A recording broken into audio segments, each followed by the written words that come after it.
2025 SLST 9, 10, 11, 12 new update. কাউন্সেলিংয়ের প্রস্তুতি চলছে, আশা করি খুব তাড়াতাড়ি কাউন্সেলিং শুরু হবে। আমি তোমাদের নতুন আপডেট দেখাবো এই ভিডিওতে। সমস্ত স্কুলগুলি থেকে আরেকবার ফাইনালি চেক করে নিচ্ছে ডিআইরা যে ভ্যাকেন্সিগুলো ঠিকঠাক আছে কি না। আগে যে সাবজেক্টগুলো কাউন্সেলিং হয়েছে সেখানে ভ্যাকেন্সি প্রবলেম ছিল, এবার যাতে সমস্যা না হয়। তো আমি দেখাচ্ছি আপডেটটা, মানে আরেকবার চেক করে নিচ্ছে। শূন্যপদের সর্বশেষ নির্ভুল খতিয়ান তৈরিতে উদ্যোগী শিক্ষা দপ্তর।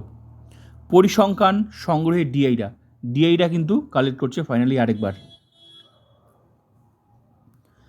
একাদশ দ্বাদশ স্তরে ত্রুটিপূর্ণ তালিকার জন্য আগে ভোগান্তি হয়েছে। আগের যাদের কাউন্সেলিং হয়েছিল অনেক ভুল ছিল, তাই সর্বশেষ শূন্যপদের তালিকার ভিত্তিতে নিয়োগ হলে শিক্ষামহলের আশা পুরো পদ্ধতিটাই নির্বিঘ্নে হবে।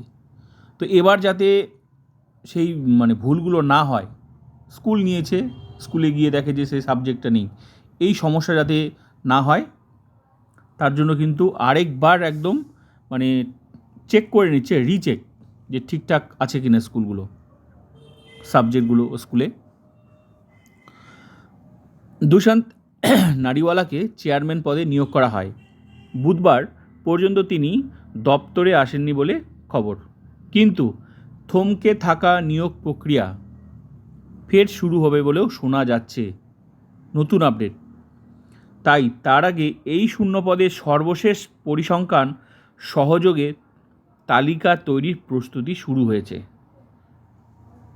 তার মানে বোঝাই যাচ্ছে যে ভ্যাকেন্সিগুলো রিচেক হচ্ছে, সংগ্রহ করছে ডিআইরা স্কুলগুলি থেকে, যে ভ্যাকেন্সিগুলো ঠিকঠাক আছে কি না।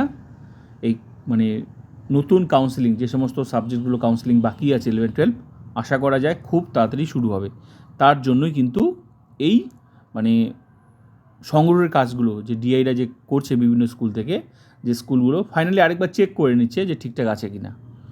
আশা করা যায় খুব তাড়াতাড়ি কাউন্সেলিং শুরু হবে। তো লেটেস্ট আপডেট এটাই, তার জন্যই তালিকা তৈরির কাজ কিন্তু চলছে। তো দেখা যাক কত তাড়াতাড়ি নোটিশটা আসে কাউন্সেলিংয়ের।